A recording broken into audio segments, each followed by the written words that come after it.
Hi friend, welcome to my channel. இன்றைக்கி வந்து Monday lunch box menu பார்க்கலாமா?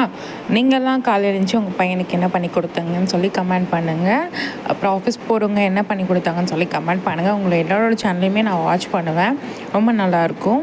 இப்போ என்னோடய மெனு பார்க்கலாமா, என்ன பண்ணியிருக்கேன்னு சொல்லிட்டு. காலையில் நேற்று நைட்டு என் பையன் வந்து தயிர் சாதம் வேணும் அப்படின்னு சொல்லி கேட்டிருந்தான்.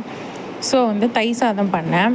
சரிங்களா, அந்த தயிர் சாதத்தில் வந்து கொஞ்சம் வந்து சாதம் வந்து பறிக்க வந்துச்சு. மேக்ஸிமம் அப்படி குக்கரில் அப்படி வந்துச்சுன்னா சில டைம் குழஞ்சி வரும், சில டைம் பறிக்க வந்துச்சுன்னா எப்போவுமே கொஞ்சம் லெமன் சாதம் எங்களுக்காக நாங்கள் பண்ணிக்குவோம். கொஞ்சம் வந்து எனக்கு என் ஹஸ்பண்டுக்கு லெமன் சாதம் பிடிக்கும். ஸோ வந்து ஃபஸ்ட்டு வந்து அடியில் உள்ள சாதத்தை தயிர் சாதத்துக்கு கலரிட்டு மேலே உள்ள சாதத்தை வந்து லெமன் சாதத்துக்கு வர வச்சாச்சு.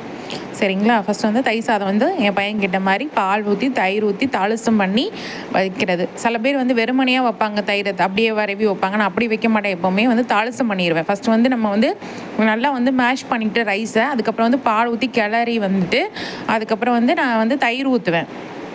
அது கொஞ்சம் வந்து ஹீட் போனதுக்கப்புறம் தயிர் ஊற்றி தாளிசம் பண்ணி வச்சுருவேன். நீங்களாம் எப்படி பண்ணுவீங்கன்னு கமெண்ட் பண்ணுங்கள். நான் எப்போவுமே இது மாதிரி தான் பண்ணுவேன். ஒரு நாள் வீடியோ போடுறேன், அதையுமே எடுத்து வீடியோ போடுறேன். அப்புறம் வந்து பொட்டேட்டோ ஃப்ரை தான் பண்ணேன் பொரியலுக்கு. வந்து என் பையன் பொட்டேட்டோ தான் கேட்டான். ஸோ எப்போவுமே பொடிச்சா தான் கட் பண்ணி வைப்பேன். இந்த வாட்டி தான் கொஞ்சம் நீட்டமாக கட் பண்ணி வச்சுருக்கிறேன். பட் டேஸ்ட் எப்படி இருக்குன்னு தெரியல. பட் சாப்பிட்டு வந்துடுடா, அம்மா கஷ்டப்பட்டு பண்ணியிருக்கேன்டா, சாப்பிட்ருடா அப்படின்னு சொல்லி நானும் சொல்லியிருக்கேன். அவன்கிட்ட அதான் ஷோ பண்ணி காமிச்சிருக்கேன், வேறு ஒன்றும் கிடையாது. என் பையன்கிட்ட சாப்பிட்டு வந்துடுடா அப்படின்னு சொல்லி காமிச்சேன்.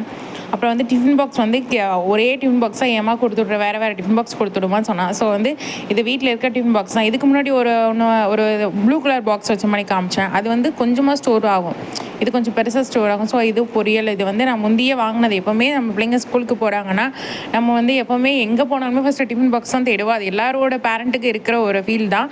ஸோ எனக்கு அதே மாதிரி தான், வீட்டில் நிறையவே டிஃபன் பாக்ஸ் இருக்குது. ஸோ எது அவனுக்கு கம்ஃபர்டபுளாக இருக்கோ அதை மாற்றி மாற்றி அப்படியே கொடுக்கறது தான். சரிங்களா, சரி நெக்ஸ்ட்டு வந்து ஸ்நாக்ஸ் வந்து வச்சு விட்டேன். ஸ்நாக்ஸ் வந்து நேற்று வந்து புட்டி கேக் கடையில் வாங்கினேன். ஸோ வந்து அதை வச்சு விட்ருக்கேன். பட் அவனுக்கு பிடிக்குமா என்னென்னு எனக்கு தெரியாது. பட் சரி வச்சு விட்டு சாப்பிட்டு வருவான் நம்பி நான் ஒரு 2 கேக் வச்சு விட்ருக்கேன். அப்போ ஈவினிங் வந்து பார்த்தா தான் தெரியும் அவன் சாப்பிட்ருக்கானா சாப்பிட்லையான்னு சொல்லிட்டு.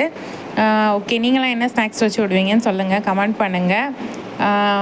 அவனுக்கு என்ன ரொம்ப பிடிச்சிக்கிற மாதிரி நீங்கள் வைப்பீங்க அப்படின்னு சொல்லுங்கள்.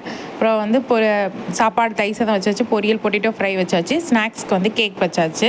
அப்புறம் வந்து எங்களுக்கு சாப்பிட்றதுக்கு மத்தியானத்துக்கு வந்து லெமன் ரைஸ் வச்சாச்சு, கொஞ்சம் கிளறி வச்சுட்டேன். அப்புறம் கொஞ்சம் ரைஸை அப்புறம் வந்து பொட்டேட்டோ ஃப்ரை இருக்குது. அதுக்கப்புறம் வந்து தயிர் சாதம் கொஞ்சம் இருக்குது. ஸோ இதை வச்சு நாங்கள் மத்தியானம் சாப்பிட்டுப்போம். நீங்களாம் என்ன சாப்பிட்டீங்க?